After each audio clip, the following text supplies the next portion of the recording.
There's a lot of books, there's a lot of formulas, and some of them help us to focus, to discipline our thoughts, to keep grounded, but then we wanted more and more. And as we continued in our spiritual adulthood, we came to understand that prosperity is not something that you order like $20 bills. Prosperity is not something you get. Prosperity is not something you buy. Prosperity is not something you surround yourself with. Prosperity is something you are. Prosperity is something you are, right? Prosperity is something I am. It is who I am. It is not what I own. Prosperity is about being who we are and who we want to be, and each one of us decides what that is. It's not about things, it's a state of mind. So when I tithe, I don't know about you, but when I tithe, when I write a check to somebody who has blessed me or an organization that has blessed me, I feel rich. Do you feel rich when you write that check? I feel rich because I had the choice. It's not like writing to the utility company. I have a choice. I bless that check as it goes out the door because I have a choice when I wrote it. It's the feeling that I have that makes me prosperous. So now we're getting somewhere because it's not about how much money's in my checking account. I mean, I like that too. Don't get me wrong. Do you like money?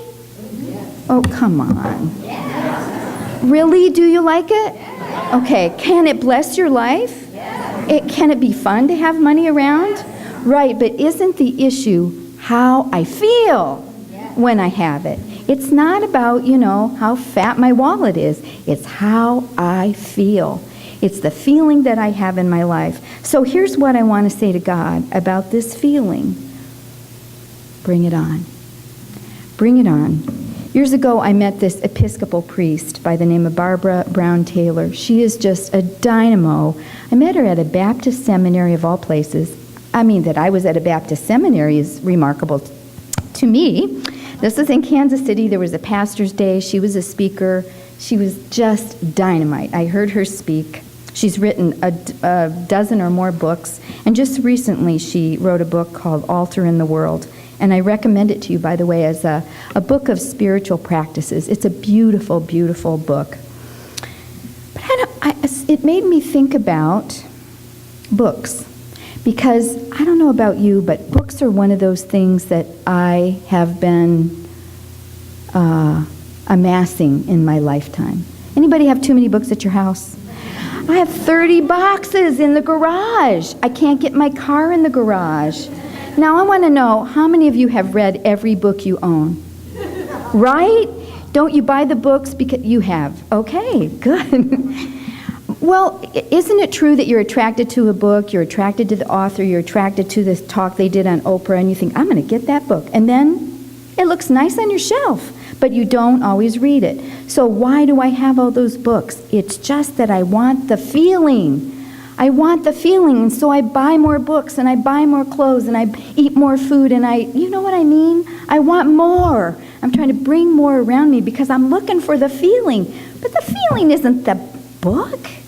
The feeling's in me. So today, if I want to feel prosperous, instead of buying a ton of books, I might get one from the library. And I might sit in my backyard like my sister in the sun and say, I am rich in thee. I am having the experience of being prosperous. I'm having the experience of having a choice about how I spend my time. I'm having the experience of choosing how I want to think and how I want to feel and how I want to live my life. Are you with me on this? I'm having the experience of choosing who I want to be. So we have this feeling that we'd like to experience with more frequency. I want you, if you would, for a moment, to close your eyes and to think about a time in your life when you felt rich, when you felt rich in God, when you felt prosperous, when you felt blessed. And take a deep breath and think about how it felt to be in that present moment at that time. of feeling connected to your experience. When you felt a light heart, when you felt grateful. Who was with you at that moment? Was there someone there, or were you alone? And what was that internal experience? What did it feel like? What was it about that moment that made you feel like you were on top of the world? And drink it in and breathe it in. Thank you. And now open your eyes for just a moment. That is prosperity. It doesn't have to be loud. It doesn't have to have big drums. It could have big drums if that was your experience. But the experience of being full and rich and blessed is prosperity. Simone Weil, who was a French Jew and died during World War II, was a very wealthy young woman, and she didn't need to die because she was wealthy. But she decided that she wanted to live the way that the people in the camps lived, and she wrote a book called Waiting for God. And listen to this and see if this makes sense to you. The great trouble in human life is that looking and eating are two different operations. So I'm thinking that we humans have a really hard time observing something beautiful without thinking we have to take it. Of seeing a beautiful platter of food, or a beautiful book, or a beautiful person, and thinking you have to have it. There is something about being a witness to the beauty in life and letting that be enough, letting that prosper us. Does that make sense? So, you've had the experience, especially recently, where you see a pint of raspberries and they're red and they're juicy looking and you're not hungry, but you really got to have some. You know what I mean? And sometimes life is like that. Life is like lots of pints of juicy raspberries, and you want to eat all of it, but you don't need to. You need to see how beautiful it is. You need to witness the beauty of your life and the beauty of God's gifts all around us without having to eat it all. So this is what this woman who lived like a concentration camp prisoner lived.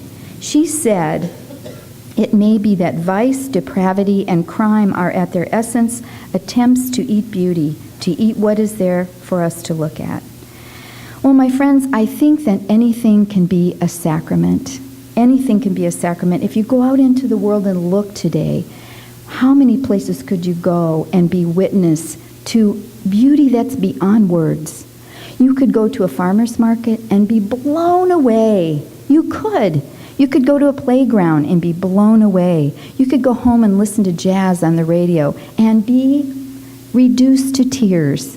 You could go watch a baby and be blown away. There is so much prosperity and beauty in the world that you could partake of today. But what happens sometimes is we get a little, compulsive.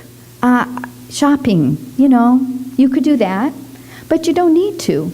Because what our job is going to be for today, if you want to take this assignment, is to get out into the world and see and witness beauty without thinking you have to own it. You only have to observe it. And that is an incredibly rich feeling. Do you know what I mean? That doesn't go in your credit card, after all. It's just beauty, and it's there for you to receive. I mean, you can go in your backyard and you can look at that tree, or you can go in the backyard and listen to that bird, or you can go in your kitchen and just get one peach and slice it. That is prosperity.